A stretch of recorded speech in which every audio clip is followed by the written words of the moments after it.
How do I repair a textured wall? Textured wall to be fixed? No need to worry. Apply these 5 simple steps and you will be just fine. Step 1. Sand your patch area smooth. Step 2. In a small bowl, mix 4 parts joint compound and 1 part water.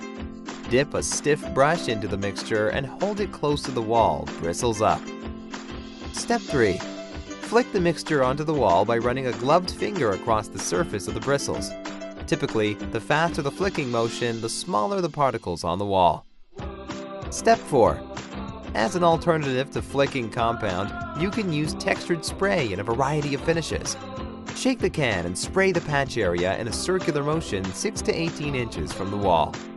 Step 5. For a knockdown finish, one where a trowel presses joint compound down to form a texture that's more mottled than a flat wall. Lightly flatten the particles with a knife as the compound mixture begins to dry. More tips on how to.